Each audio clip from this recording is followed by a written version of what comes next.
रावसाहेब दानवे हे सलग 6व्यांदा खासदार होण्याचा विक्रम करणार का? जरांगेंनी कुणाला बळ दिले, काळे की दानवे?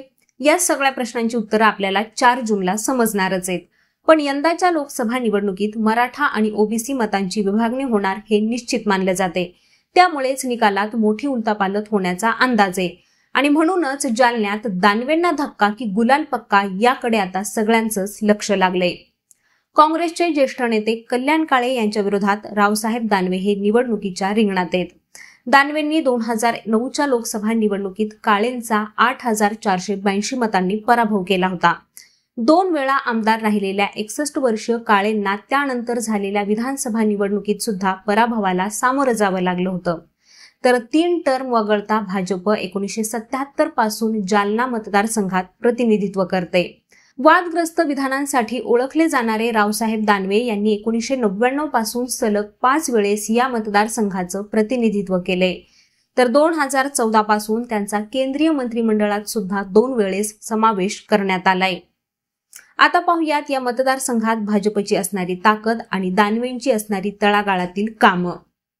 जालना मतदारसंघात दानवेंच्या अनेक संस्था आहेत.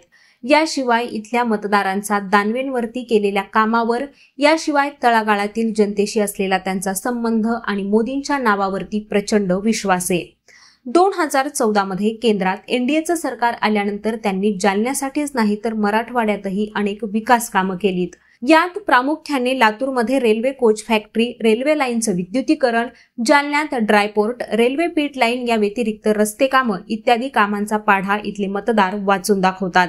आता एक महत्वाचा प्रश्न या मतदारसंघात उपस्थित होतोय, तो म्हणजे जरांगे पाटलांचं अप्रत्यक्ष बळ हे दानवेंना आहे का?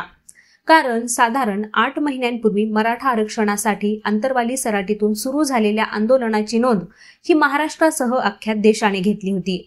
त्यानंतर जरांगेंनी आरक्षणाला विरोध करणाऱ्या नेत्यांना दारात उभं करू नका असं म्हणत त्यांना घरी बसवा असं आवाहन केलं होतं. तर हाच कळीचा मुद्दा केंद्रित करत महाविकास आघाडीकडून मराठा मतांसाठी कल्याण काळे यांना उमेदवारी देण्यात आली आहे. त्यामुळेच पार पडलेल्या मतदानात नक्की याचा फटका दानवेंना बसू शकतो असं जाणकार सांगतात. जरांगेंनी दानवेंच्या भोकरदन इथं सभा घेतली.